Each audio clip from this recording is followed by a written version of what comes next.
Once upon a time, two boys grew up playing hockey in the village of Terrace, British Columbia. One of them went on to play in the National Hockey League. The other became a comedian. Now, one flies planes and coaches youth hockey. The other is still a comedian and owns new skates. This is their podcast, Enjoying Orange Slices with Jeff and Ian. Well, hello, Jeff Sharples. My name is Ian Bagg. The show is called Enjoying Orange Slices with Jeff and Ian. The date is January the 1st, 2023.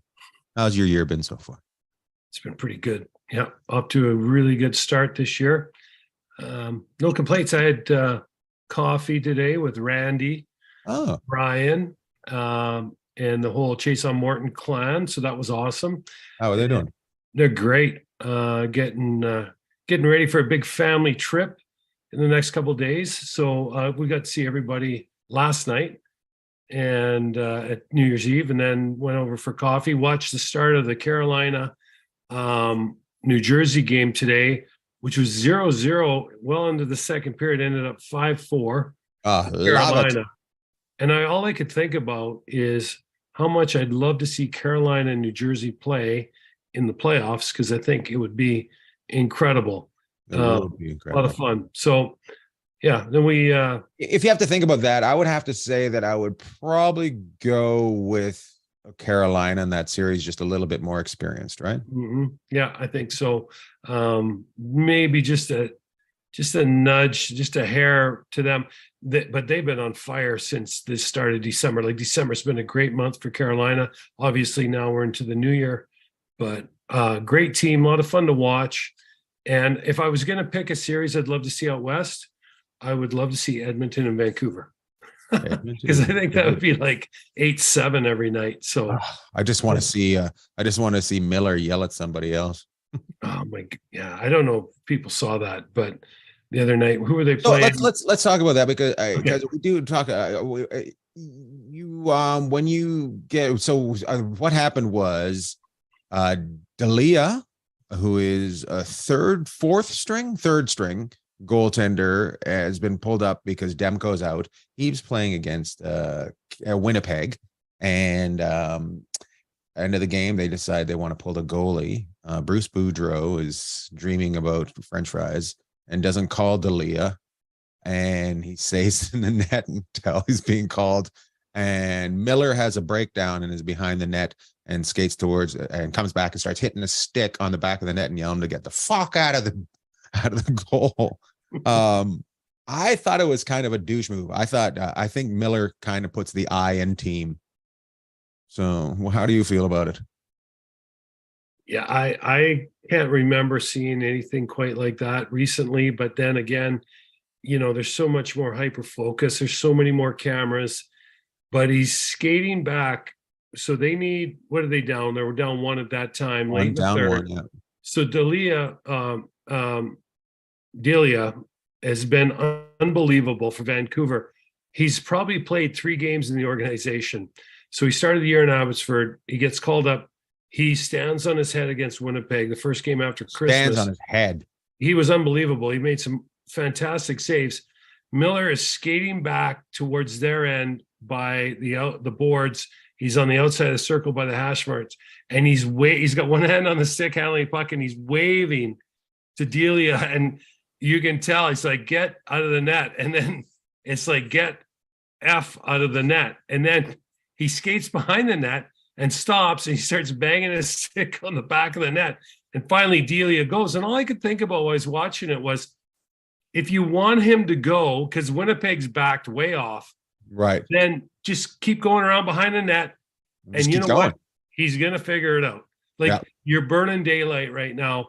And, Miller said after the game he didn't think twice about it, and Boudreau took all the blame for it. But it kind of shed some light into what's gone on in Vancouver this year, where, it's been really good when it's been really good, and when it's not been good, it's been total dysfunction from the top down, I might add.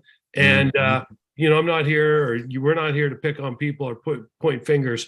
But, well, you can, because that's what you do for a living. But what I've seen in Vancouver out of the management, just in their verbally discussing what's going on with coaching and the rest of it is a little bit disappointing as someone who used to play. I get it. You behind closed doors, if you want to shred people, then that's your prerogative, and you want to make changes 100%.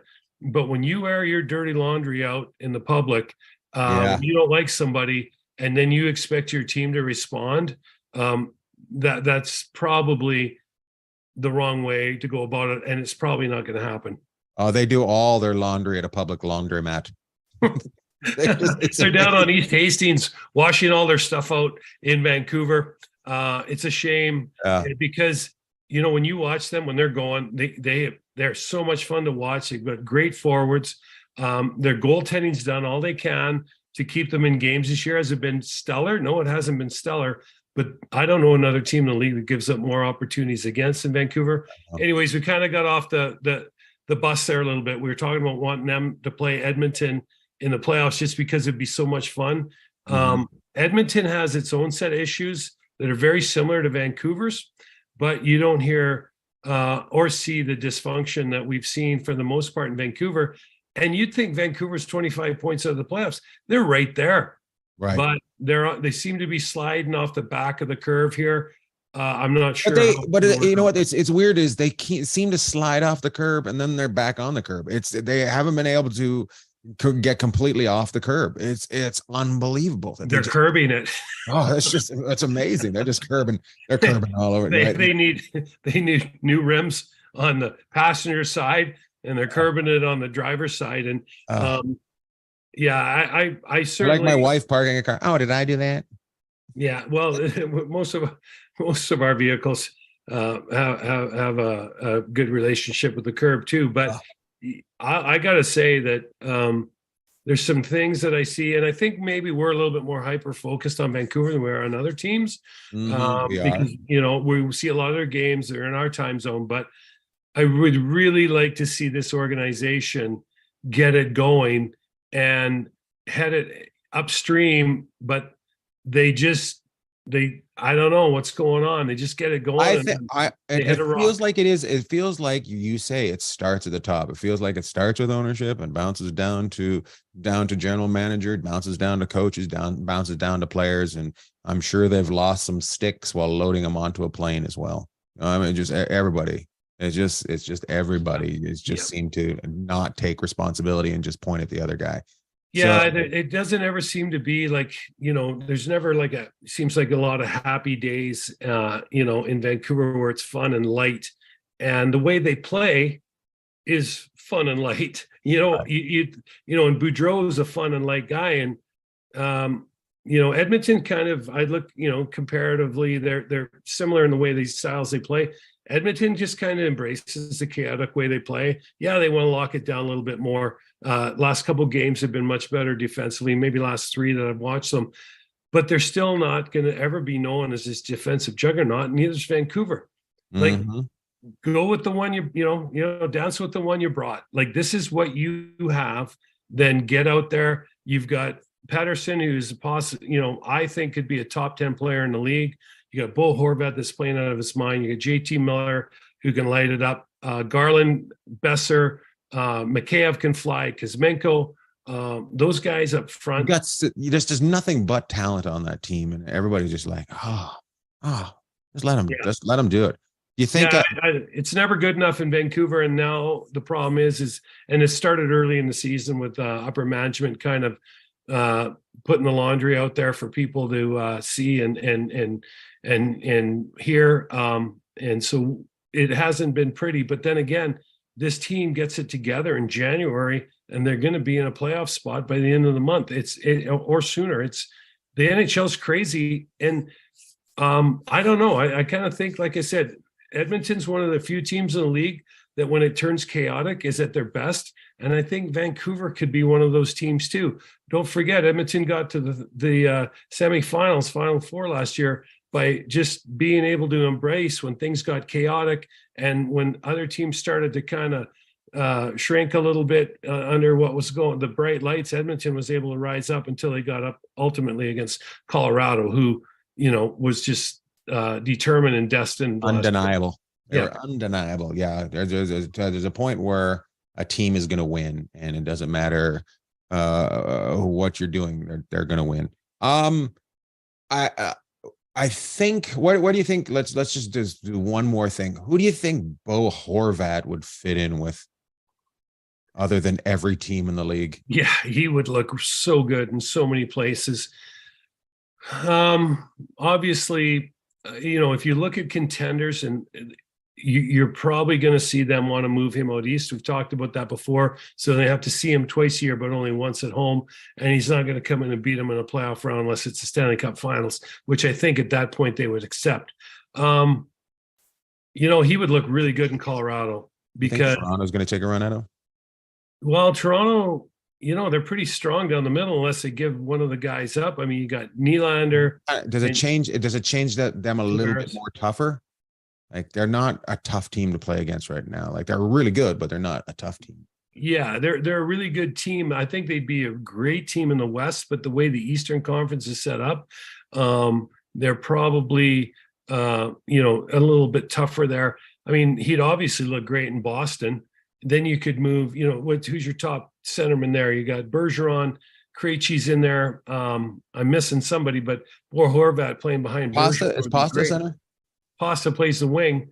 But here's the thing about Boston, where the fit would be there is longer term, because Krejci and Bergeron are getting long in the tooth. So Right. now you bring this other younger dynamic center in and Bo Horvat plays right into the Bruins style because he can check, and he's a blue collar kind of player. It would fit really well in that town. And the Canucks are known for trading somebody that turns into an absolute all-star to the Boston Bruins for nothing. So that'd be fantastic. He'd look good in New Jersey. He'd look good in New Jersey's loaded down the center with their young guys, but it would definitely look good in Manhattan. He'd look really good in a Rangers uniform. I just trying to think where else. They benched Lafreniere the other day. Lafreniere, just a healthy scratch, not benched. But I heard somebody said that's because, and you might know this. Gallant loves to. He doesn't like guys not playing. Do you know this? He doesn't like guys. So Sammy Blais hasn't been playing much, and he's coming back from that injury. So he's just trying to get him to play. Do you think that's got anything to do with it? I don't think there's any mind games going on there with Coach Gallant, with Spuddy in New York. He's one of the great people in the game.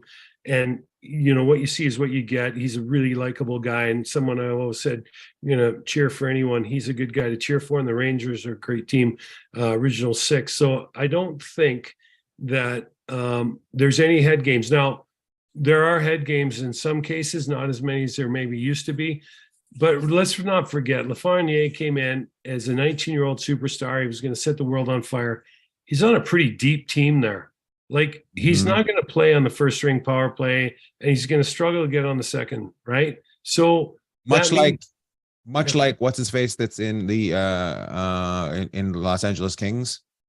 He's kind of the same, right? Who was there? He's the same. Isn't he the same age? Why am I blanking on his name? He just got sent down to not Byfield. Byfield, like, aren't they from the same draft? Yeah. Yeah, they might be 1-2. Byfield, yeah. And I watched Byfield play against Vegas the other night because LA has a lot of injuries. Kid can fly, looked really good. But exactly. If you think about the Kings top unit, you're going to have Kempe, Kopitar, and Fiala up front with a combination of Doughty and Dursey and Gillardi. They go 4-1. He maybe gets a cup of coffee in the second unit, but they got the kid that's injured right now. I can't think of him. He wears number 34 with the Kings. Absolute bullet on the left hand, on the off wing. So you have players that have kind of earned their spot there, right? And look at and you go, well, we've got to play these kids. But if you look at Seattle this year, where Hackstall never just gave Shane Wright the like Shane Wright had to earn it, and there were other guys in the lineup playing better. You look at Seattle, they went on a 12-1 run. Now they're 4-6 in their last 10.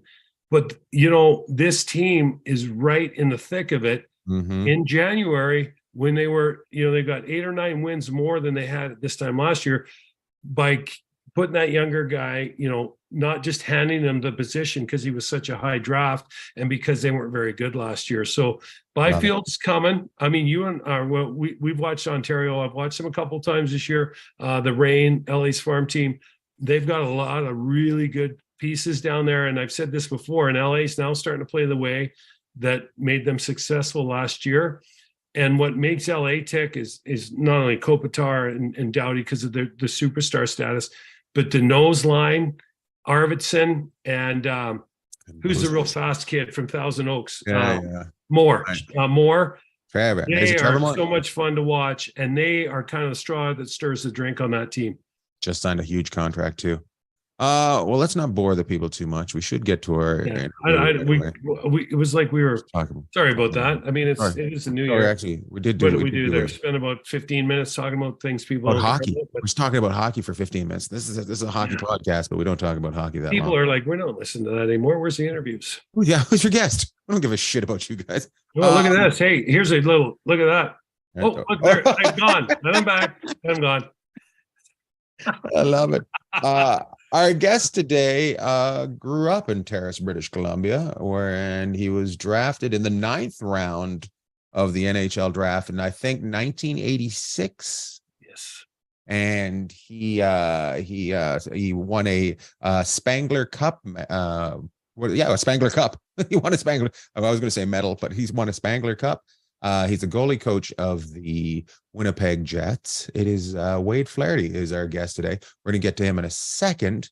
But I want to tell you this interview is brought to you by SuperDeker. SuperDeker.com. You go there, you check it out. You decide which one you want. You buy it. Next thing you know, your child's in the NHL. That's how good the SuperDeker is. SuperDeker.com. Use the code SLICES.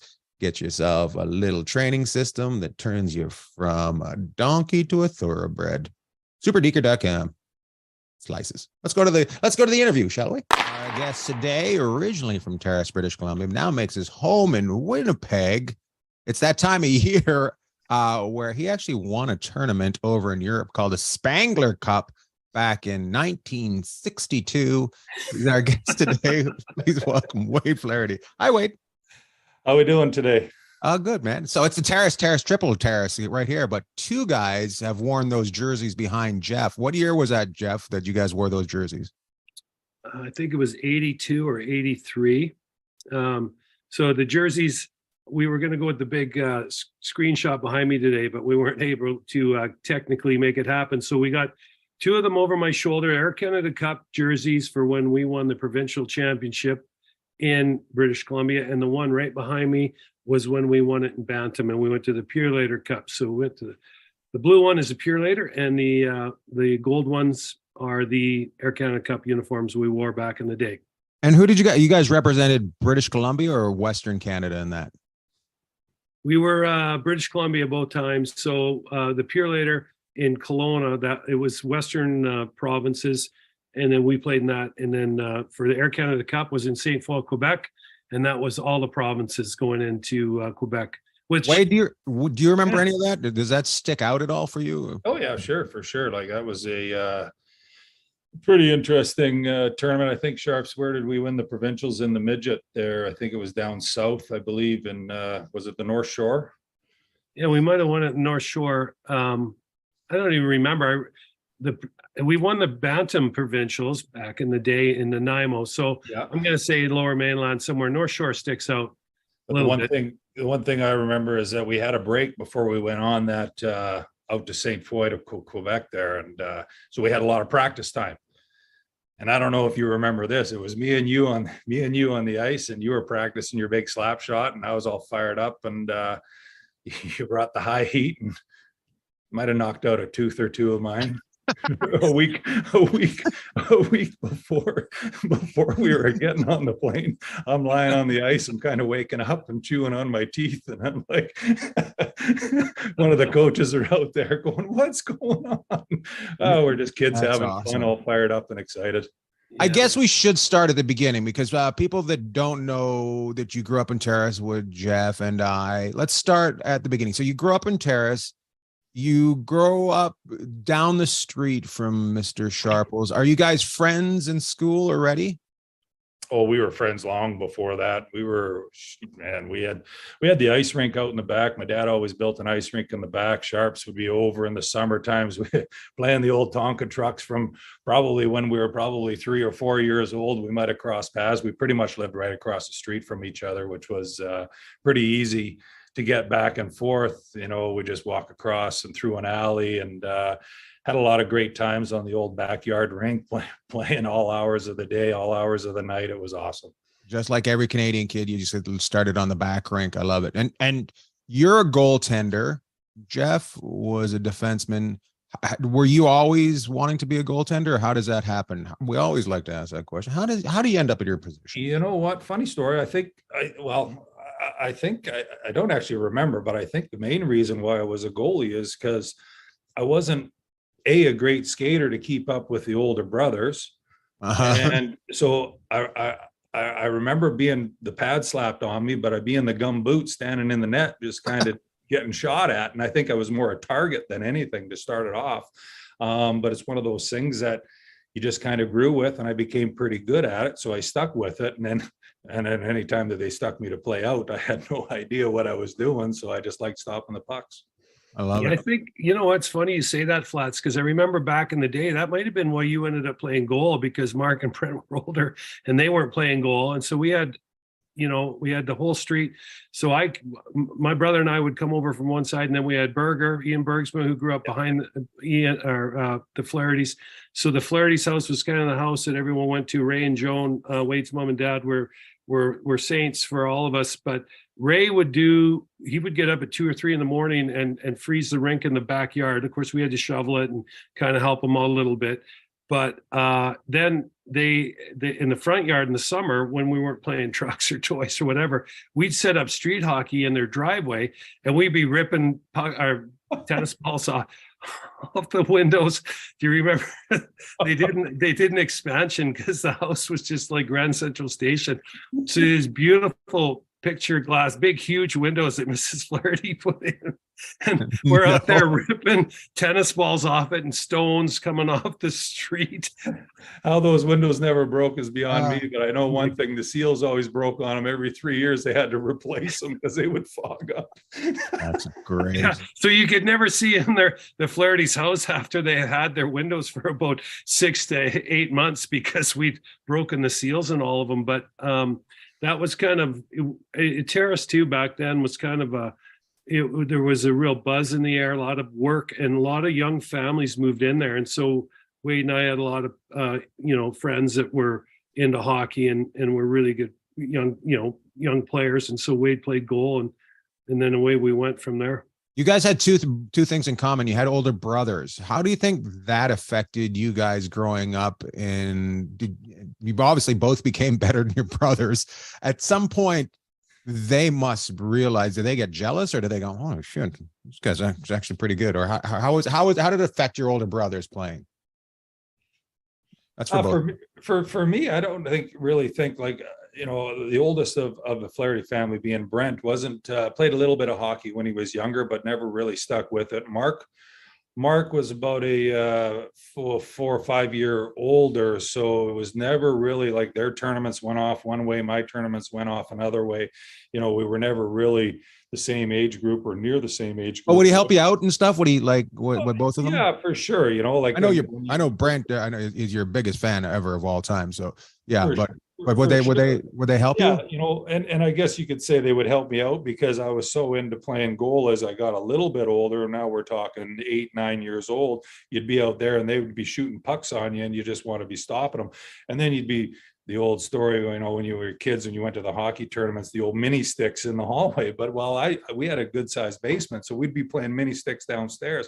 And again, I was the goalie, so helping me out was them shooting either tape balls on me or sponge pucks in the backyard, and so I would say that was the biggest thing, helping me out. And obviously they're big supporters of everything I did throughout my career, and we spent a lot of time talking on the phones after games and such like that. And obviously Brent, even in our games going on now, I got to keep him updated. He's always texting me during the games, and it's almost that ritual that I gotta man, I got to keep in touch with Brenda. We just scored and he's texting me, hey, good goal. And I'm like, yeah, I got to respond to him because if I don't, I'm like, well, something bad might happen. The other team can score. So it's like that.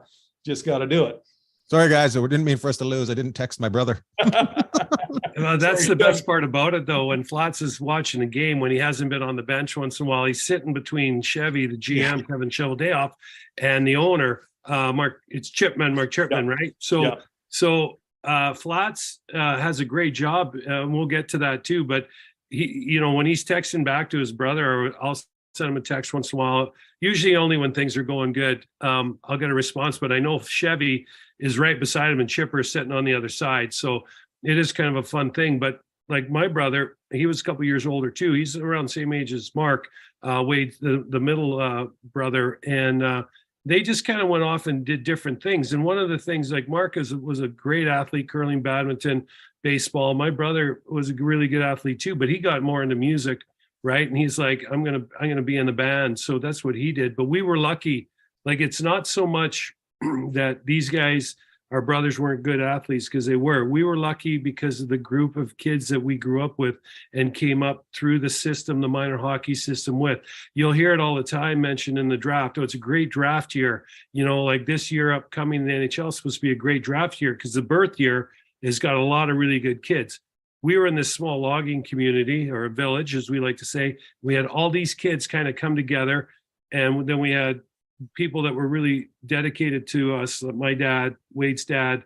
We had Vic Zapperzad, Zap's dads. We had, Ian Elger's dad, Gary Elger. We had Les Thornton, who'd gone out of town and played hockey. And I know I'm missing a bunch of people there, but that's kind of got the tide started lifting.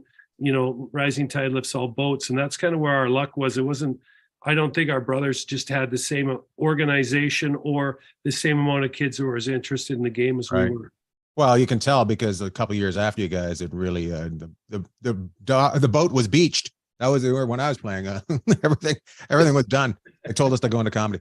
Okay, so you guys end up on the same teams playing minor hockey in pups and Pee-wee pups. Is that when you guys start playing Adams, as they call it now? Is that when you guys start playing together? Yeah, I think you're right. I think back in the day it was called pups. Pee-wee. It was pups and then Pee-wee. They had bugs. They don't name them anything now. Now it's U8, U10, U12, U14, which I'm trying to get used to. But it was no different. We had one rink back then, but then they would section the ice off, blue line in, between the blue lines and the far blue line in. So you would have 3 games of these young kids going. But we were in a community that was growing really fast, and you had a lot of young kids around our age that were really good. And, but it's what age do you guys start playing on a travel team? Are you guys like 8, 9, 9, 10? Oh, what would it be? I guess it would be. I think it's probably 10, 11 would be the travel teams, right? But a funny story with that, and Sharps, you might not even know this. My birth year is a 68, Sharps is a 67. So when you went in to register for minor hockey, you had to be a certain age. And the reason why me and Jeff ended up playing together, and I was fortunate to play with all these players growing up, is Mom, Joan, turned my 8 to a 7. so I was a young pup playing out there, but I'm like, I had no idea. That's hilarious. I had no idea until I was probably 14. I think we can all say thank God Vietnam wasn't going on. So I'm playing with all the kids that are 1 year older than me as the first year. And so yeah, that's essentially how I ended up becoming that. I don't even know if you knew that, Sharps, but it was actually funny because I actually saw that birth certificate over the last summer. I found it and I'm looking at this going, well, that's not a very good job. Somebody accepted this, but it just, the 8's changed to a 7. I'm like, all right, good. Yeah, but most people, like if they knew your mom, would know she had a way with people that, and of course, she had a heart as big as all great outdoors, as they like to say. So when she came in with that, even though there was a little tomfoolery involved with that birth certificate, no one was going to push back against Wade's mom, who took care of every person that came in their house, just like they were one of her own. So it was pretty funny, but I didn't know that. So we might have to get a picture of that birth certificate on the show one day. So you guys start playing. Who was the first coaches you guys had? Was it your father's? Do you guys remember? I believe it was Sharps. Help me out on that, but I believe it was our father's. I don't remember. We might have had Mr. McFarland might have volunteered for some reason. I don't know why he comes into my head up there, but yeah, I mean, our first year, I would say it's probably Mr. Roy or something. I'm trying to think who it was. Yeah. He coached everybody at the beginning. I can't remember at that time there was a guy. Yeah, definitely when we were in Bugs, it wasn't. But you also got to remember we were the Pee Wee champions as well, and we won that tournament in Terrace. So right from the Pee Wees, our fathers, Cliff and Ray and Vic, I think Gary Elders, were all kind of that coaching staff, and that coaching staff, which was, we were all very fortunate, obviously stuck together as we moved up the levels and year to year. So, we weren't changing coaching staffs, or, in minor hockey, your group would move every 2 years, you'd move up a level. And we were a little bit split there, I believe, where half the group would move and then the other group would eventually catch up. So for the most part, for me and Jeff, it was Ray, Cliff, and Vic Zapperzan. Yeah. Nice. Well, and another thing about that too is you have those kids moving up, right? So you don't always have you like the best teams we were ever on were when Wade and I were first year into a division, but we also won the provincial championships. Our second year was at Bantam, right? Because of Trevor. Bantam, yes. Yeah, because of Trevor Hendry, and that. So, but one thing I was going to say that people, like, we talk about how we grew up and all that, and our coaches were our parents were a huge influence. But one of the things that we did, and the parents got together, our dads, and of course our moms were a huge part of this too. But we were doing breakouts, we were doing power plays, we were doing specialized stuff. And another thing that we did is getting ready for these events. We did dryland training with Mr. Fred Philpott, who to this day I'm sure could still outrun or outwalk any of us. So there was things that were instituted into our game long before they became commonplace. Now, I mean, we can talk to Wade as we move through this about the way today's athlete trains and is treated, but these were things in a small northern community that kind of helped separate us. But we also had the buy-in from the other parents and obviously the other teammates we had, which was huge. Well, the reason to let people know that are listening, and to get back to it, you guys played on a team that moved up through the ages, and for Pee Wee, for Bantam and Midget, you guys all won the provincials for that, which would be the whole province, and represented the province of British Columbia against the other provinces in a certain area, which I don't think has been repeated, right? Nobody's repeated that? Well, I don't even. So we'll just go quiet on it. We'll pretend it. Yeah, I mean, there's a chance that there's a Lower Mainland club that could have done maybe, but nothing in our size of town. No. And the thing is you look at it, that's what we played. It was considered AAA, whatever the top of the top is, right? So we were good enough to compete with all these, we call Lower Mainland. We're talking Vancouver. You got then the Okanagan's, Kelowna, and our big travel was to Prince George. But a lot of those kids that we played against in those top teams, they all went on. We'd see them in junior, and then a lot of those guys went on to play in the NHL too. So that was my next question. How many of those guys did you see in junior that you played against in Pee Wees, Bantams, and Midgets? Your guys, did you see? Because you didn't play together when you went to juniors, did you? You guys went different places. Yeah. Where did you go? Where'd you go, Wade? I started my June. Well, actually, we did play together. Actually, my very first junior game I played for the Kelowna Wings, and came down. Sharps picked me up at the airport, and we went. I think it was in Victoria, if I recall, Sharps, and Yeah, so that was my very first Western Hockey League experience with the Kelowna Wings. So that was a lot of fun. We were up, I think we were 5-5 tie or something. Yes. I do remember my hockey well, but and then they took me out at the end of the game, stuck the other goalie in, and well, that was it. So, but what? It's amazing you remember certain parts of your career. Wade's seen more hockey than he'll ever remember. But so yeah, we played Victoria, and back then I'm sure 5 goals probably had 55 or 60 shots in the game, and we get to overtime, and the coach and our other goalie was Darcy Walkluck. That's right. Flats had played great, and our coach at the time pulls Wade out of the net because we used to play overtime, 5 minute, was it 5 or 10 minute overtime? I can't remember.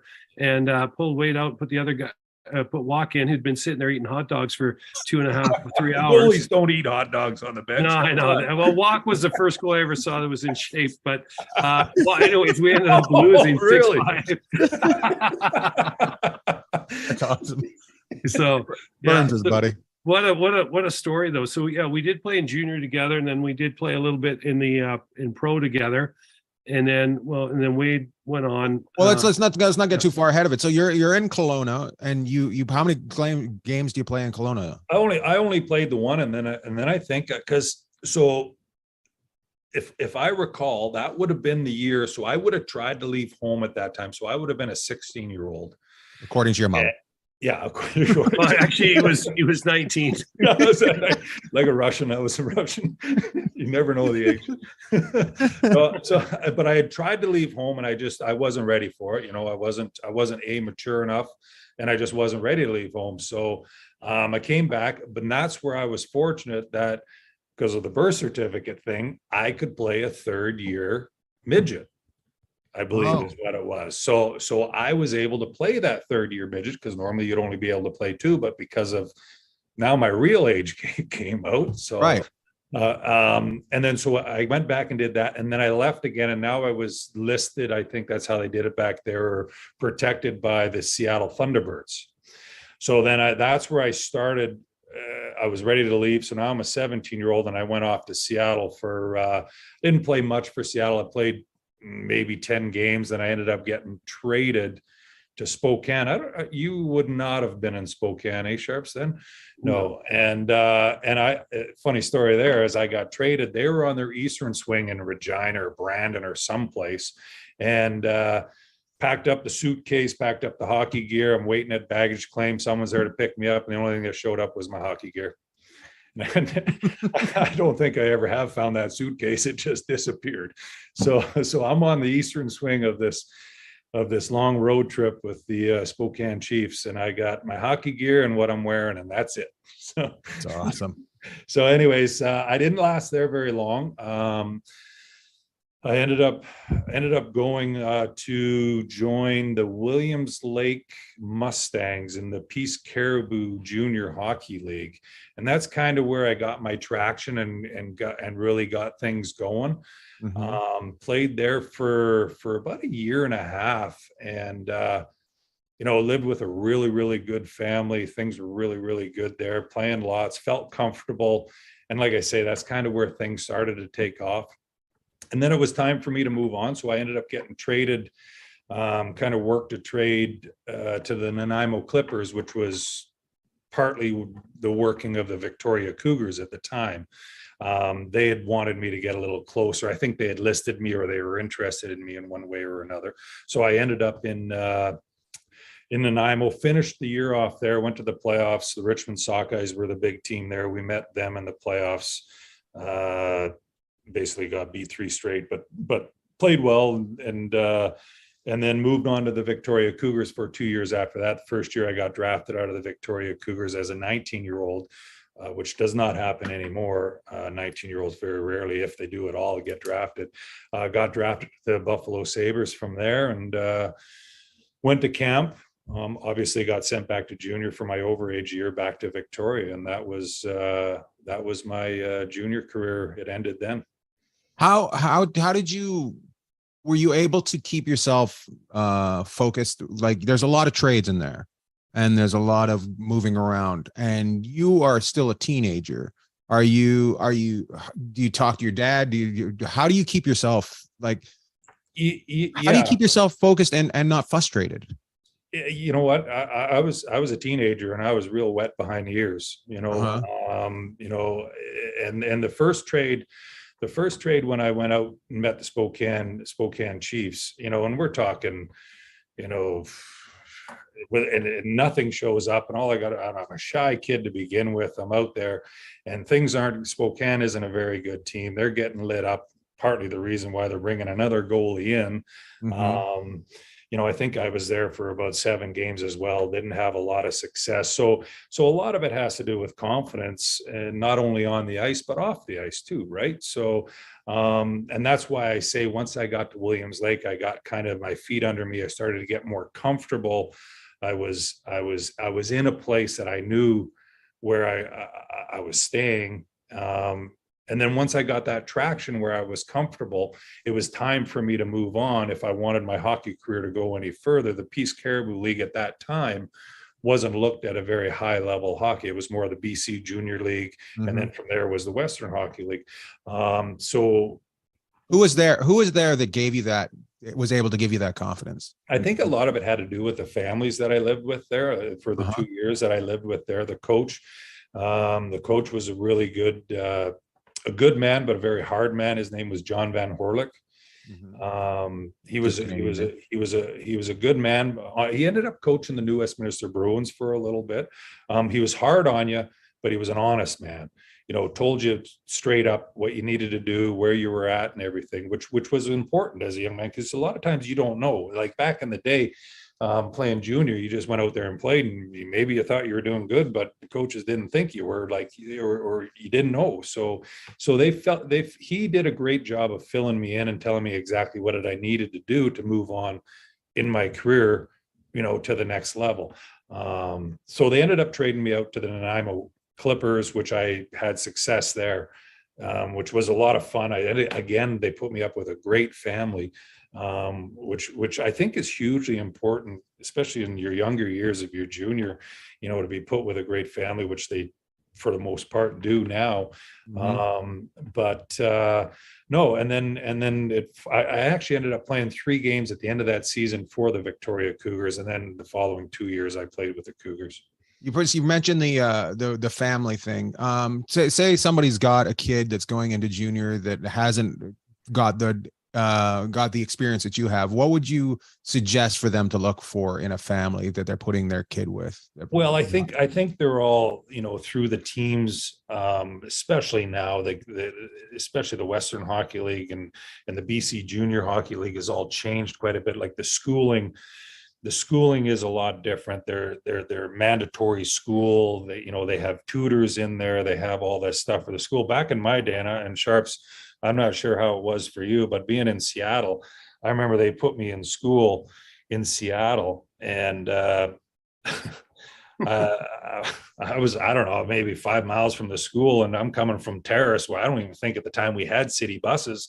And all I knew is I had to jump on this city bus. And this is like, we're talking, I'm a 17-year-old wet behind the ears kid. And I'm standing by the bus stop, and this bus pulls up and it's jammed full of people. And I'm like, what's going on here? So I get in there, ended up getting to the school, and the school to me was like 10 times the size of school I was used to. I had no idea where I was going, and I'm on my own trying to find everything by myself. And I lasted about 3 days of that, and then didn't actually end up going to a whole lot of school after that. But that's what I talk about. But that's what I talk about now, is that now you're checked on, you're taken care of, your school is mandatory. Now, obviously I ended up going back there, but I took about a week and a half off, and then ended up, one of the fellows started driving me. So I lived with Larry Dick, and he was amazing. He was the other goaltending partner, he was the veteran goalie there, and he would drive me to school. Now, I only lasted there for about a month and a half. So I was technically a dropout of the American school system out of that. But and my time in Spokane only really lasted that road trip. We got back, and it was another week until I ended up down in Williams Lake. Yeah, but Flats brings up a great point. Like, you're kind of on your own. or at least back then you were. And so there's a lot more safety nets or safeguards in there for the kids nowadays. But, you still are working with kids or, somewhere between 15 and 20-year-olds are on your team. So, what got Wade going again is he was able to get back to a community, maybe a little smaller, right? Get his feet under, but also, the vetting of the families. And I was really lucky with the billets I stayed with too, along the way, that, you had a sense of normalcy. A lot of these kids don't have that. And you see some stuff spiral out of control.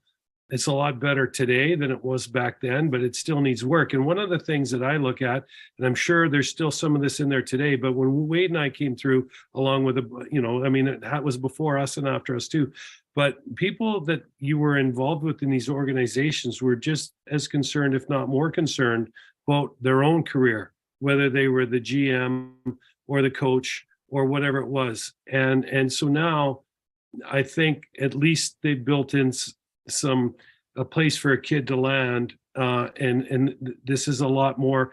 Their well-being is thought of a lot more. Our well-being was, hey, you're here to play hockey, and if you get school, that's great.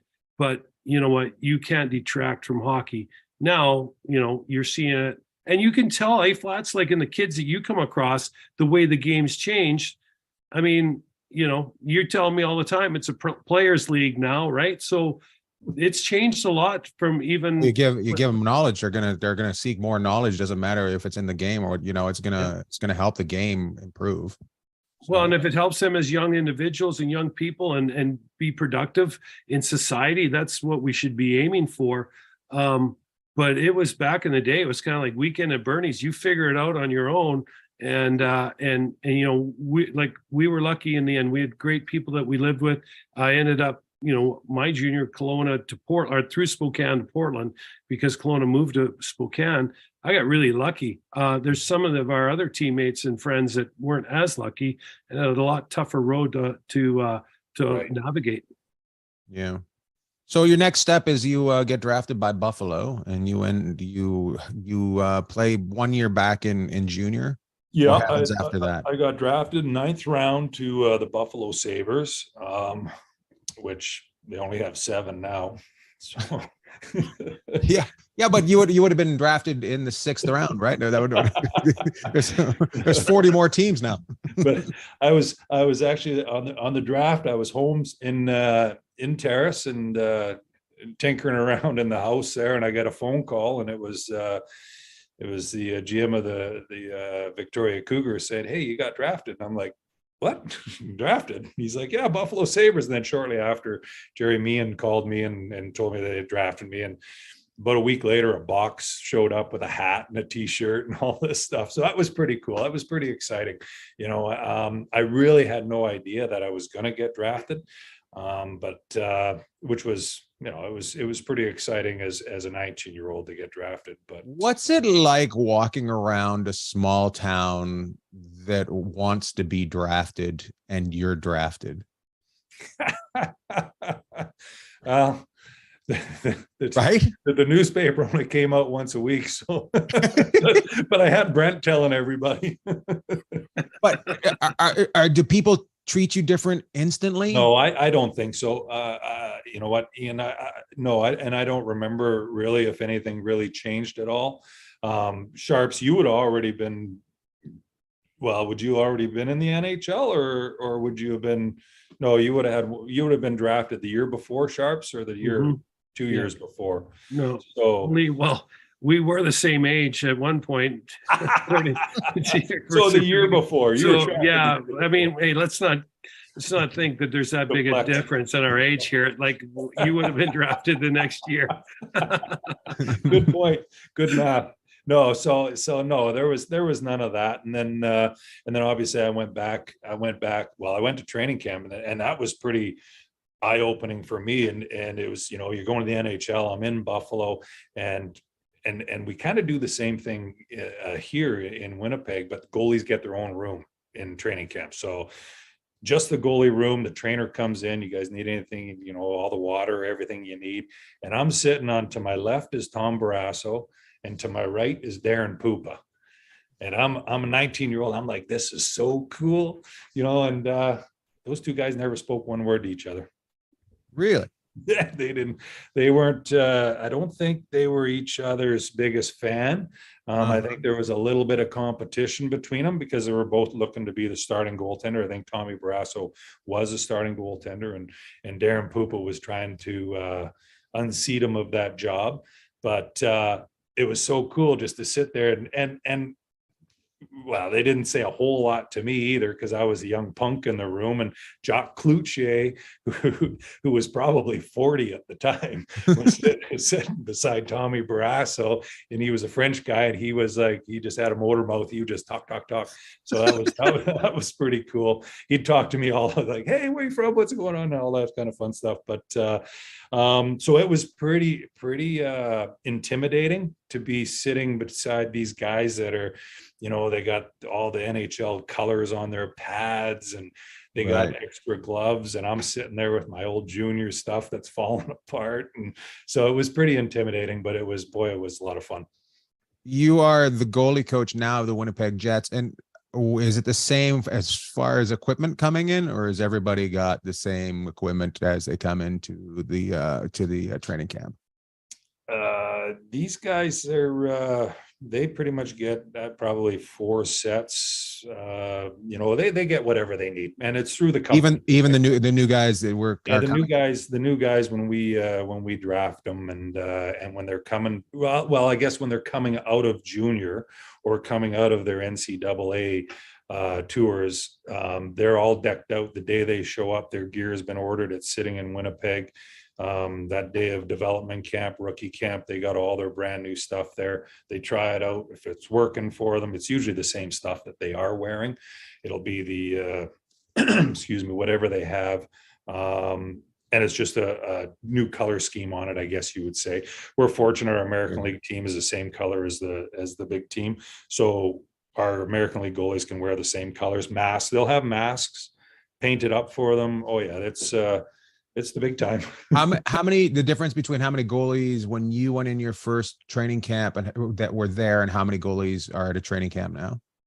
My first training camp was 6. We had 6 goalies. And to be honest with you, the last few years we've run our training camps at 5 goalies. Now, the reason why that is, yeah, a little bit, but the reason why that is back in the day, it's kind of goes with the draft that I was saying. I was a 9th rounder. Well, you got to remember that draft, I believe, was a 12-round draft. So you're having camps of 90 players. So you're running 3 massive groups. Sometimes maybe the 4th group is there because you're bringing in more goalies. In the old days, now we're running 2 groups. So we're running 5 goalies. I'm running 2 goalies on the ice for each group, and I'm running a goalie practice with the odd man out. And I rotate them through a goalie practice where I will I'll take 3 guys from one of the sessions. They'll come over with me and we'll do goalie specific drills. And the idea of that is you're going to get way more out of it as a goalie doing goalie specific drills, as Sharp saw me do in Vegas, than you are going into a practice and you're going to have 25 guys coming down the wing and blasting slap shots at you and 2-on-1s. And the practices are more designed for the players and the forwards, where if I can narrow it in on 1 hour of a goalie specific training, and I still do that during the year, with my goalies here, I will pull, say, one of our goalies out and bring in a practice goalie, and I'll do a goalie day, a specific goalie day. Hey, Flats, just to go back to talking about their gear head to toe, it's a really smart thing that the teams do because they get these kids indoctrinated right away. You're wearing Winnipeg Jet colors. You're part of the organization. You're not wearing the stuff you wear at the university or in the Western Hockey League. Flats, it's one of the things I want to ask you about today is how much you've seen things change since you came in as a player and out of junior through pro, and now what you've been doing, which is the head goalie coach, director of goalie development for the Winnipeg Jets. How much has it changed? Because remember, the goalie coach used to just show up, like all of a sudden he'd be on the ice skating around one day. Oh, it's the nicest guy in the world. he'd show up a couple times a month, maybe, and then you wouldn't see him, but you're there every day. Like, how much, when did that start to evolve, do you think? Or like, Well, can you think back to it? Like, and I'll use my career as an example. I went through, like, when, you know, and I'm thinking back to my Buffalo days, and, you know, throughout when I started pro, and I was signed, moved on with the Northstars, I never had a goalie coach. And then the first goalie coach that I actually remember having was probably the second or third year with the Sharks, believe it or not. And I remember to this day, you know, I'd gotten called up to the Sharks, and we were playing the U.S. Olympic team is who we were playing. And it was, obviously they didn't want to play their goalie, so they brought me up from the Kansas City team. And I remember playing and getting scored on and thinking, why couldn't I stop that? And I thought about it, and I was like, well, I got up with the wrong leg. And I'm like, well, then I started practicing when I went back down to get up, to kind of like a ball catcher does. If you see a guy in a ball catcher, he's activating both legs. You see it every day in goaltending today. A guy will get up with his left leg or his right leg, depending on which direction he needs to go. Well, that was never taught back in the day. You know, so I taught myself that. And then then we started getting goalie coaches, but all they really did was work you through a few skating drills, stuck you in the net, and you really didn't have a whole lot of communication. One of the first goalie coaches San Jose eventually hired, Dave Pryor. Now, Dave Pryor has been in the game a lot of years, because he just retired just 3-4 years ago. Actually, he was in Vegas 3-4 years ago. He was a goalie coach there. And he would come down to Kansas City. Now, he was the NHL goalie coach. He would come to Kansas City and sit with you and come out to practice and such. But you never got a lot of time with him. So that's the one thing where I think, you know, and then once I got to San Jose is where I was able to have a more regular goalie coach. Tampa Bay, I made it there. Then the goaltending development side of things, working with your goalies, started to happen. So it took a while in the sense of the teams understanding that they needed to have goalie specific coaches. Mm-hmm. Nice. Hey, so that's kind of interesting too, because a lot of people, so when Wade comes to town in Vegas, I come down for the pregame skate, and then humble brag. Yeah, exactly. I come down. I had my Winnipeg Jets pullover on the last 3 days. I didn't think I could wear it for this, but Flat, so tell us, like, just tell people what you do for an hour. Because I mean, you're going to have some shooters. You're going to have the guys that are scratches that night that aren't going to be playing. Before we go to that, Jeff, let's finish off with his playing. Go with his playing days first, because he did talk about getting how many games do you get in Buffalo? I never signed with Buffalo.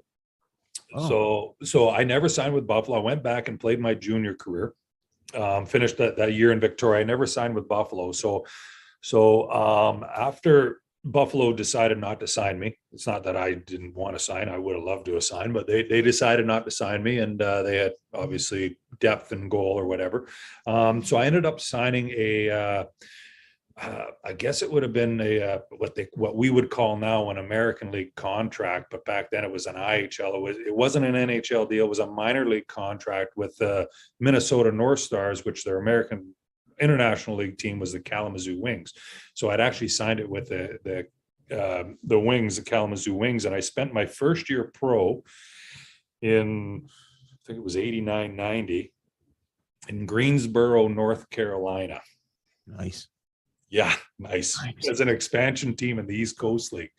Went to training camp with the North Stars, but I was a minor league contract. And then so played an exhibition game with the Kalamazoo Wings, which was pretty cool. Ended up going down to Greensboro. Sharps, you may remember the name. Jeff Brubaker was the coach down there. Yeah, Brew. Yeah. And again, he was kind of like John Van Horlick. He was a hard-nosed guy, but he was an honest guy, man. So we spent the year down there, and it was your first year pro. It was a little different, but I was very fortunate that, again, we had a decent team, and we ended up winning the championship. And that is also the same year as the Minnesota North Stars were the owners of the North Star, the Guns, were going to put a team in California, the San Jose Sharks. Now, back then, you didn't do a straight up expansion. They were able to do a dispersal draft because they owned the North Stars, and now they were moving and they sold the North Stars, but they could do a dispersal draft. So they were going to take half their players. And they ended up taking, I don't know, 10 to 12 players of the North Stars and a bunch. And then that's when I signed on with the San Jose Sharks. Because the management of the North Stars moved over to some of the management moved over to the Sharks. So I ended up signing with the Sharks, and that's where I started my IHL career in Kansas City in 90. I think it was 91. I think was our first year there. It was an expansion team again in the IHL. And how long were you with the Sharks organization? I think I was in the Sharks organization 6 years. 5 to 6 years.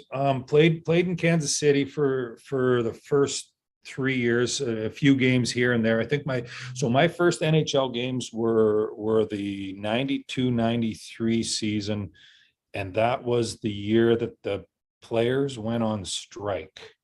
Fun times. At the end of the season. So we were all down, like we were in the IHL playing it, but the players went on strike. Well, the Sharks, I think, were only in their second year, I think it was. So they were still building their franchise and such. And our first game coming back out of the strike was in Edmonton. They were playing Edmonton, then in Calgary, and then they were going to home to play Winnipeg. And they called me up and they were going to play me. And I'm like, so I was pretty jacked up. So the first game I ever played in the National Hockey League was in the Edmonton. And so skating around the old Edmonton arena here, looking at all the banners and stuff, a little bit intimidating. And right.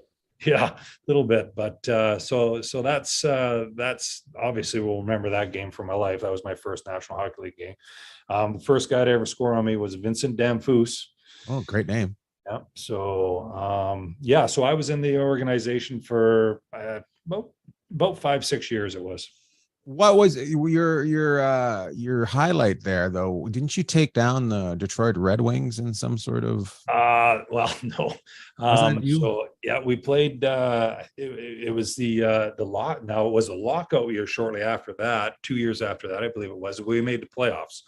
The San Jose Sharks took down the Detroit Red Wings in the first round.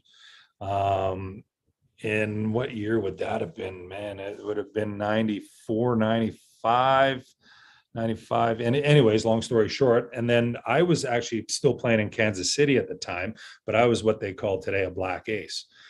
So I was there as the practice goalie and such. And then that was quite the experience to win Game 7 in Detroit, sitting up in Joe Louis Arena, watching that, like total upset. I think we were the 8th seed. They were the 1 seed. So that was pretty cool. Didn't you have a 1 and 16 back then though, Flats? Was it 1 and 16 or was it conference back then? No, it was conference. So I think it was 1 and 8 because it was the following year that so the following year was the lockout year that they did the shortened season. And that's the year that I started playing. And we've ended up playing Calgary the following year. And that was a 2-7. They were 2 and we were 7 because Detroit, I believe, was a 1 again. And we took Artur Zerbe was the goaltending partner, and he had played. We went into Calgary the first 2 games, and I think we won the first 2 games into Calgary, and then we came back to San Jose and just got demolished. It was this crazy scores. Anyways, they started me in Game 6 back in San Jose. So we lost the next 3. So we were down 3 games to 2. They started me to change things up. Game 6 in San Jose, and I think we won 4-3 or something, and then we had to go back into Calgary for a Game 7 in the first round. And it was a double overtime. It was pretty crazy, but it was a double overtime win. I think we were up 4-2 with about 4 minutes left in the game, and they got a couple quick ones on us. And I was just like, oh man, what's going on? And that Calgary building was, well, it's the same building today. It's just was rocking. You could hardly hear yourself thinking there. And anyways, it went into overtime, double overtime.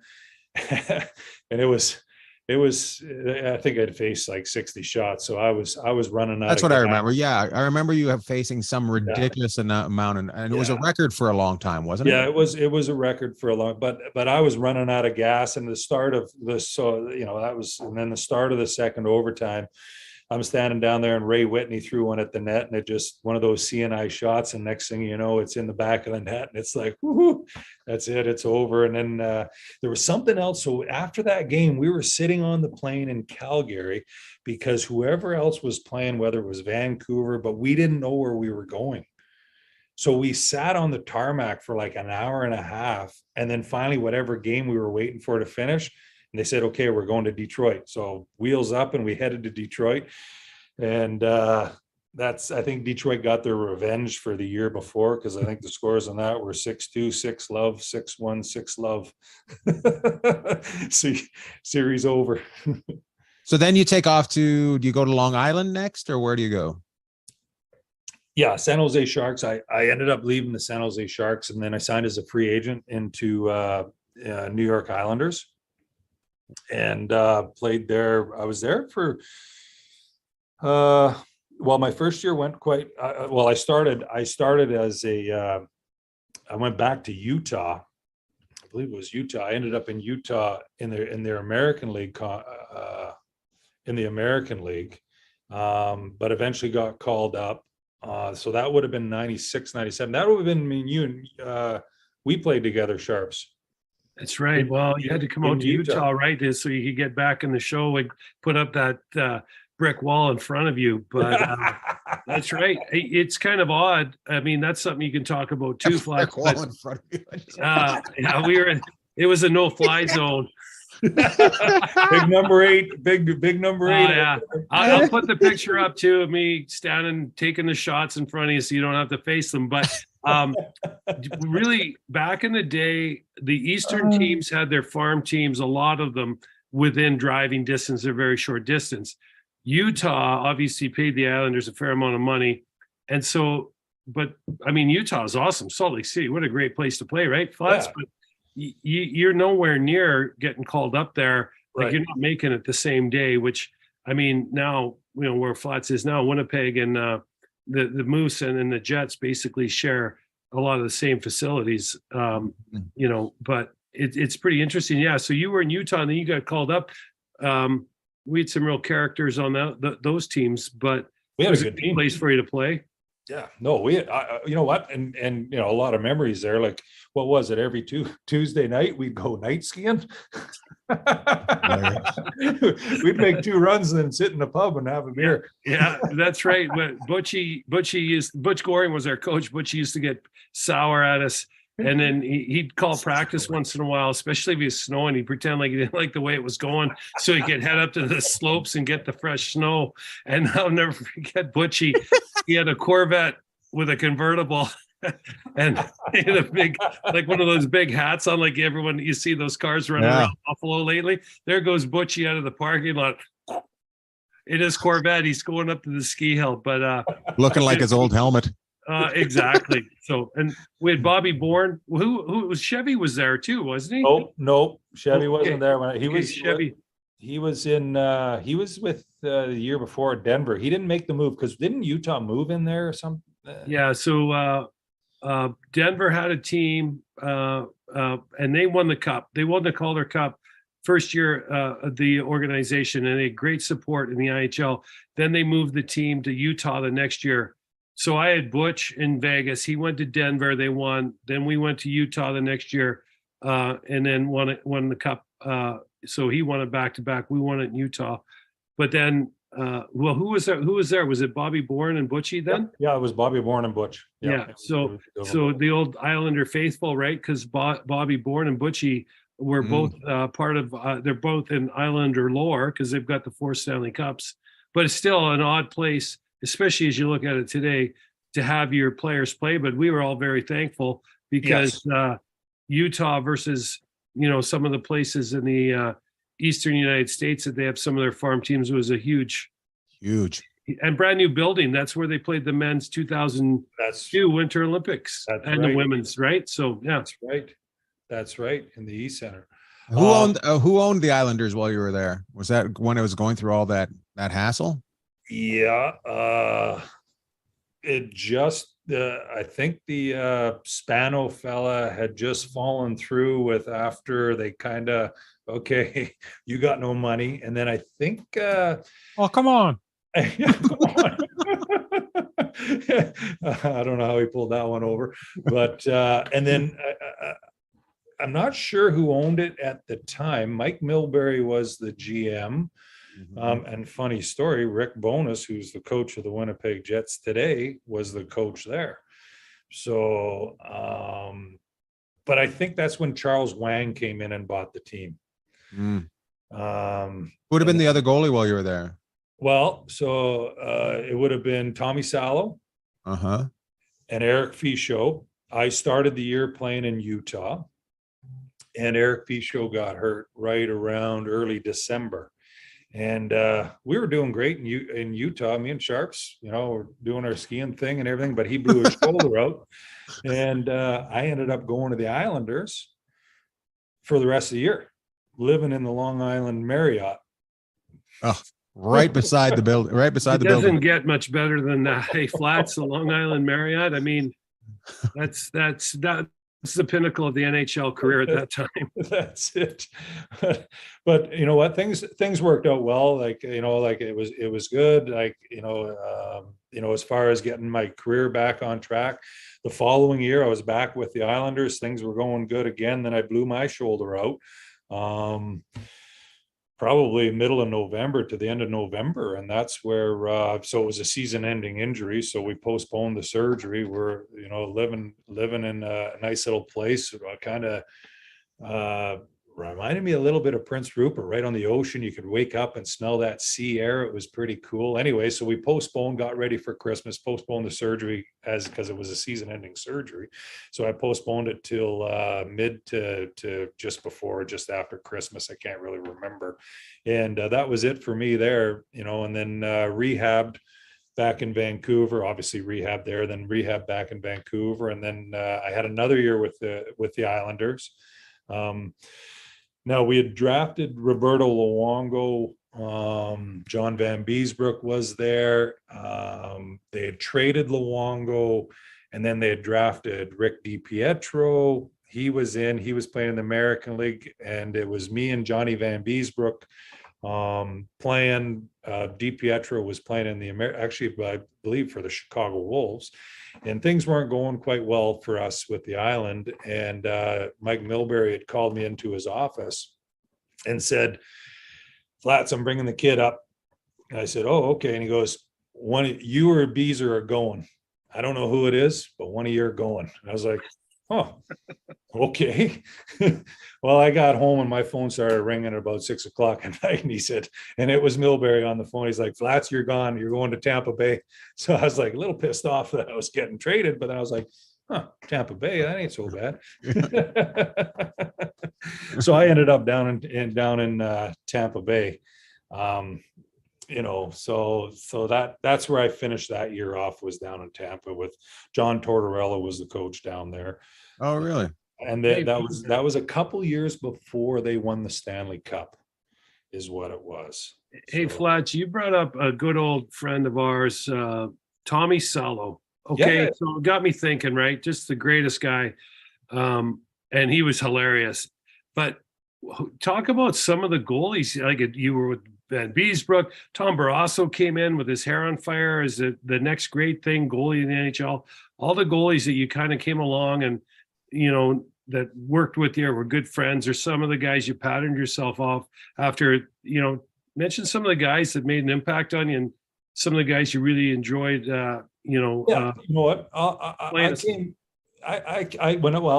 The Sharks go back years ago, like and I still see him today. He works for, I believe it's the Ducks, is Brian Hayward.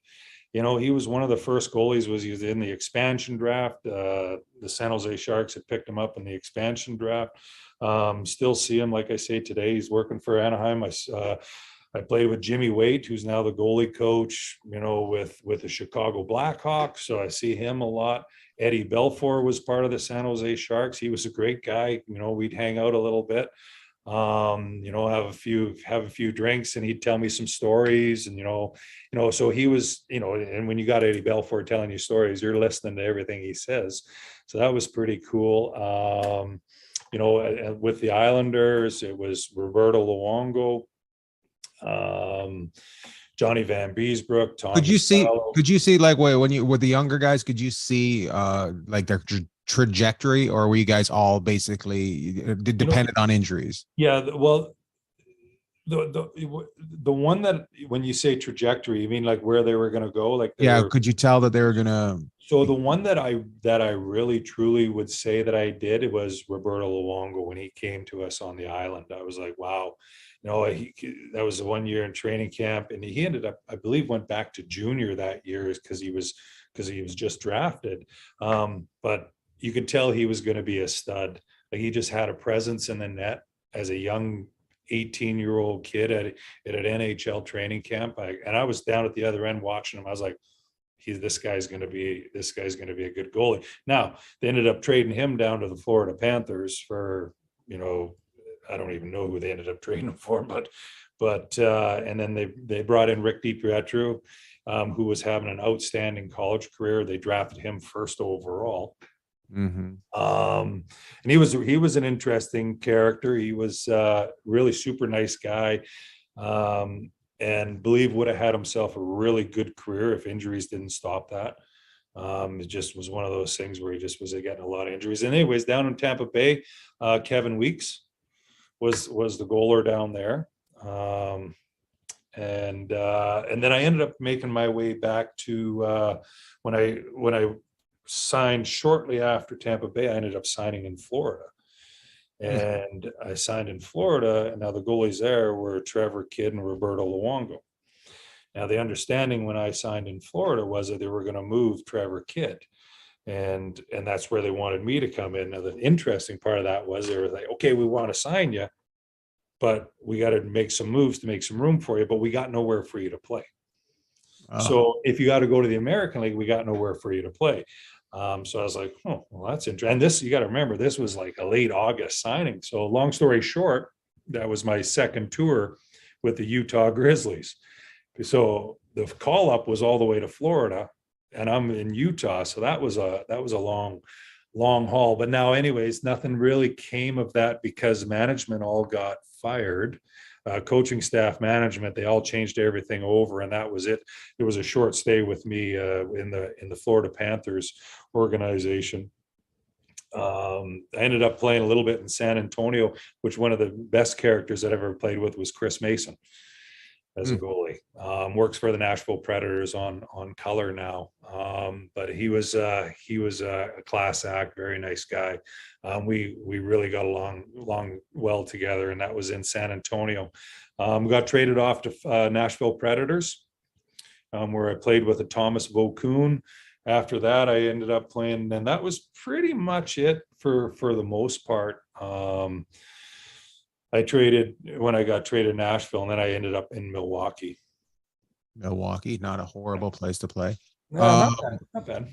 Not bad. And when did you end up going to the Spangler Cup? Because you won the Spangler Cup. Spangler Cup was the year that I was actually with Milwaukee. We got there. Yeah, so it was in 03, 04.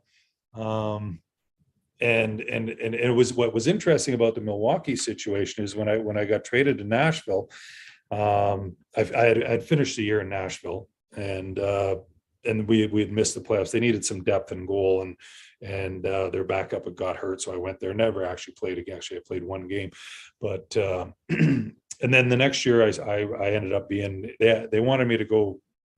I was injured, but they wanted me to go help the young guys in Milwaukee for playoffs. So I went down there, short playoff stint. Anyways, I re-signed with them, sent me to Milwaukee. But what was interesting about that was I was there to work with one of their first 6th overall goaltenders. He was in first round 6th overall, Brian Finley. And they weren't sure what their backup was going to do. There was 3 of us. And Claude Noel was and Todd Richards was the assistant coach, and they kind of came to me and said, "Well, we're thinking that we're going to go with these 2, and we'd like you to be a coach." I was like, "Huh? Okay." And anyways, long story short, the other guy who was a Czechoslovakia goalie decided that he would go back to Czech. He's like, I've had enough of this. I'm not going to be here anymore. And he wanted to go back to Czech. So that put me as Brian Finley, and I was working with him as technically his backup. Now, what happened at the end of that season was we ended up, so I went from literally being done and being a coach, helping a goalie out, being a goalie coach, which would have been interesting, but to being basically backing up this 6th overall pick. Long story short, they ended up playing me more, and we went into the playoffs, and I ran the table. They ran the table with me, and we ended up winning the championship. So, I'm probably pushing about 34 years old at this time, which was great. But the Spangler Cup is a Christmas tournament. So I get a call right around, I don't know, early December saying, hey, you interested in going to the Spangler Cup? And I'm like, Spangler Cup, yeah, in Switzerland. So I knew a few guys at Hockey Canada, long story short.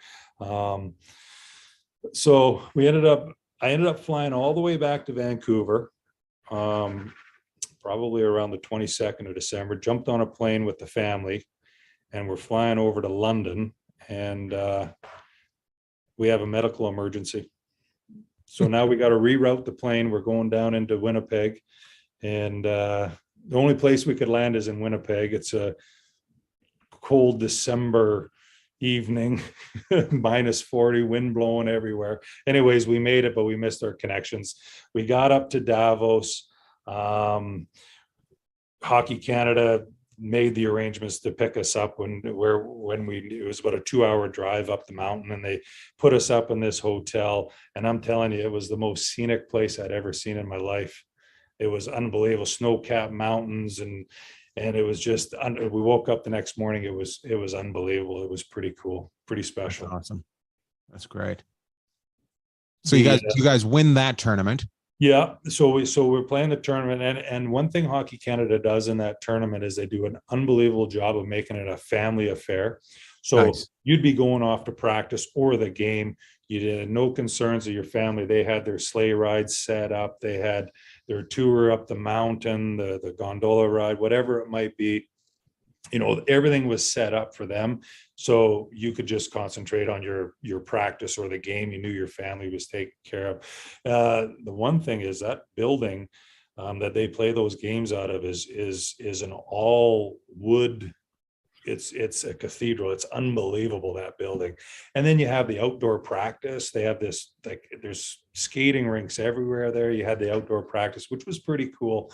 But yeah, we ended up winning that tournament, and which was pretty special. We ended up, I didn't play the final game. I played 2 out of the 5 games is what it was. And the other goaltender I was with was a fellow by the name of Kenton Ryan. And we hit it off. He was good. He had his family there as well. So it was a little bit different, group eating. You'd go down and, you'd have this big ballroom, and the chef would be up there cutting up the food or whatever. And it ended up being a lot of pasta, because we were kind of like, yeah, I'm not sure if I want to eat that. Is there any spaghetti or anything? So it ended up being a lot of spaghetti and meat sauce, but it was an experience that you'll remember forever. It was pretty special. That's awesome. Hey, so you won in Milwaukee with an old teammate of mine, Todd Richards, Moose. He's in Nashville as an assistant today. Was in Tampa Bay up until the last couple of years. Won the cup with them. How long were you? Then did you go to Winnipeg after that? Did Claude go to Winnipeg? Is that what took you up there? It was a lockout coming the next year, right? So the lockout was coming the fall. So I'm 35 and the lockout's coming. So I'm thinking, okay, we won the championship. I'm 35, and everybody knew that the NHL was going to lock out. So I'm like, well, nobody's going to want a 35-year-old goaltender. So I think I'm going to be hanging them up. Anyways, I get a phone call from my agent the first thing on July 1st. And he says, I got a 2-year offer from Tampa Bay. Had offered me a contract. I'm like, oh, really? That's interesting. And then shortly after that, Vancouver had called and offered me a contract. Now, what I would think that had a lot to do with Sharps was the Manitoba Moose trying to stock up their team for the lockout. is what it was. Well, there I am. I'm like, what? Like Vancouver, your hometown team, home province team, no brainer. I was signing there. So I signed in with Vancouver, and I played in the Vancouver organization for 3 years. First coach there was Randy Carlisle, is who it was. Second year coach was Elaine Vigneault, and the third year coach is one of our assistants here, was Scott Arneal.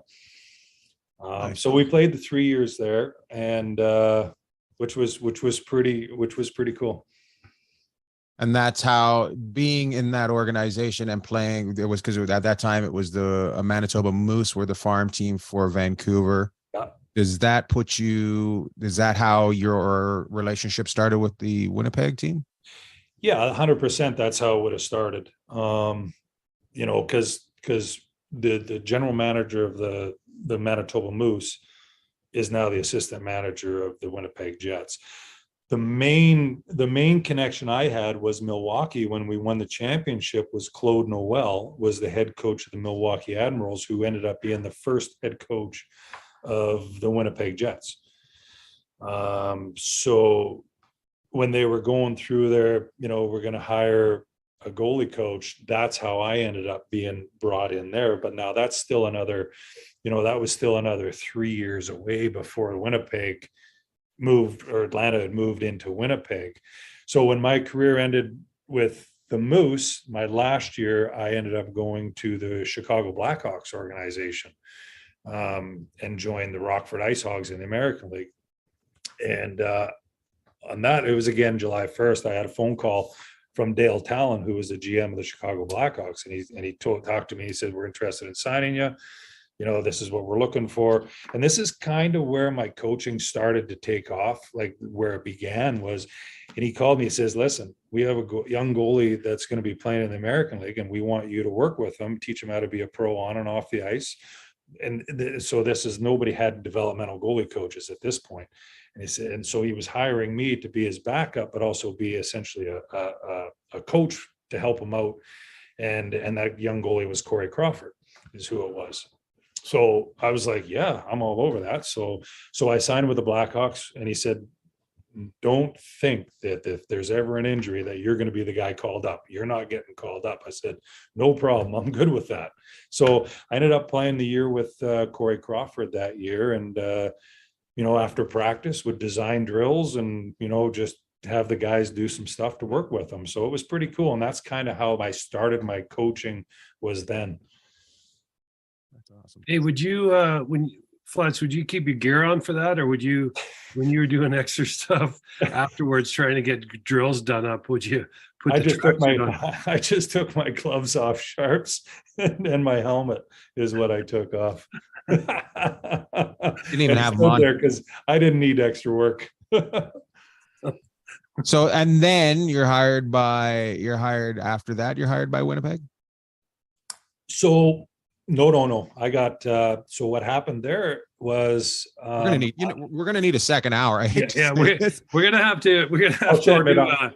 The first ever first and second. We might have to do a trilogy with you. I think we're gonna have to do. You're gonna have to agree to do another one as well. We're gonna get to Winnipeg, but we're gonna have to discuss all your Winnipeg stuff another day. Is what we're gonna have to do. We're gonna walk you to there, because I actually got to go in a few minutes. I knew you could talk, but geez, come on. I got to go to San Diego. I'm all over the map. I'm just talking to a TV screen here. I'm all over the map here. Oh my God. So from Rockford then, 2 years with Corey Crawford? 1 year with Corey Crawford. Then if we got to shut her down, we don't want to talk about the China thing. And then I become the developmental goalie coach for Chicago for 2 years. I'd forgotten all about China. I forgot. I wasn't going to tell you either. Holy cow. Maybe we start the next one off. I think we start the next one at China. The next one at China. Yeah. All right. Sounds good. This is awesome. Thanks for dropping by and talking to us. We'll be doing a second part. It's absolutely, the big thing that I really want to get from you is how to wear glasses on the tip of my nose. Hey, Why don't you just put a couple of Coke bottles up there? It'll save you a couple bucks. So I got these especially because they look like the pair you wear, like they're like this big. Yeah. Yeah. Woo! And you just Oh, that was a good one, Flats. I like take me that. down. But Where are the those question is, big ones that and you I wear? think this is I want to talk about next time we talk about being able to keep focus and not spin too far down or too far high, and how you did that, because you seem to be able to keep it fairly well. And I want to discuss what you see, what you help out with the new guys and stuff with that, and how to keep them in this focused area, and not to take too many roller coasters Yeah. mentally, because it's tough. it's tough, right? Sometimes. Yeah, it's tough, man. Yeah, You know, yeah. We'll discuss that. Yeah, Yeah. yeah. Sure. it's tough. And make sure you write it down, Flats, because neither me or Lord Bag are writing anything down. We just wing it. Yeah. But thanks for being our first I'm not guest of ready. the year. We're gonna get back to you, and yeah, happy New Year, and go Jets, go. There it is. The first part of a two-parter that we thought was going to be a one-parter, but we talked so much, and boom, next week you get more Wade Flaherty. How exciting is that? It's very exciting. Actually, it's kind of cool too, because we had Jermaine on from Terrace, but I don't know if we had anybody. Jermaine wasn't born in Terrace, so this is It's our first Terrace original, right? So natural hat trick. And having Flats on, who I spent a lot of time with growing up, and that I actually played a couple different times. I played in junior with him just for a bit, and then I played in pro with him twice, and then both in Utah. no, Utah, and I played with him in Kansas City as well, both in the International League. But the cool thing about Flats is a lot of stops on the tour, but the Flaherty family is kind of they're very bendable. They are able to adjust to so many different situations. And Ray and Joan, his mom and dad, were just the greatest people in the world. And you can see that Wade was able to maneuver some really, really rough water. And it's not easy. I mean, him and I basically came from the same backgrounds. Wasn't easy coming from a small town. A lot of kids do that, and I'm not saying that, but he did a really good job. And as a goalie, like, you don't have, you got 18 other teammates, but you have one other goalie normally that, and if there's three goalies, there's a huge competition on. So it's not like you're all sitting around the fire talking it out. So it's a great story that I didn't know. Like, there's struggle in there. Everybody just thinks it's rainbows and lollipops, but there's struggle in there, and to see how he just kind of, like you talked about, went with it and just kept building and building, and having that energy to make his game better and get him to an upper echelon. We talk more. We're going to talk about him because we got to that certain point and we're like, well, there's more of the story. There's more to his story. So we're going to talk about that next week. So, but it's January 1st today. I know this comes out on the 3rd, but did you have any resolutions or anything? I guess resolutions more than shout outs this week, right? Yeah. It's funny. I watched them interview about 1 million people on TV, and they're like, hey, what's your resolution? And, and some people say, well, I want to be more consistent, like stick with things better and do this and do that. But I think, some people want to run their businesses better. I think, looking at it though, I think one of the biggest things that we can do, and one of the things I've tried to do, especially as I've got older, is, be more present, I guess, but try and be kind, try and find other people's stories and empowerment in what other people have done or do or what they like. And I grew up one way playing hockey, right? And Wade was the same. It was hammer down the whole time. And if you deviated, you were considered weak or soft or this or that. Once I got out of hockey and got on the other side, I saw that there's so many people out there that have such great stories, that are such wonderful people, that take the time to get to know those stories and those people, and you'll find that your life is probably a lot more fulfilled than it has been. And so that's something I've tried to do, and I continue trying to do every day when I get up. And so if I could put into one word, I would say connect. Just want to be able to keep trying to connect with other people. And a lot of the people I work with have no idea my background, and I love it. And if they do know my background, I'm happy to talk about it. But I think the biggest thing I try and do, and what I'm going to try and do in 2023 and beyond, is try and keep connecting with other people and finding out what makes them tick and their likes and even dislikes. That's nice. That's nice. I love it. I don't have any resolutions because I'm perfect. So You are. Well, I mean, you got to tell people why you're perfect, because you're working beside a Ferrari dealership now. right. I'm fantastic. I really don't have any resolutions because life is but a dream, and I love what I'm doing and getting to do this. I just want to keep growing it. That's all I want to do, is just keep growing and connecting, as you say, with the people that are listening to us and getting to know us. So building a bigger following for us is what I'd like to do. I'd also like to make sure that I tell Cam Miller every once in a while, even though he thinks he's better than us, he isn't. No, and he's still on the waiting list, and it's 2023 now, Cam. So chances are 2024, have dreams. Yeah, I mean, yeah, we might be able to connect with you. In 2024, Cam.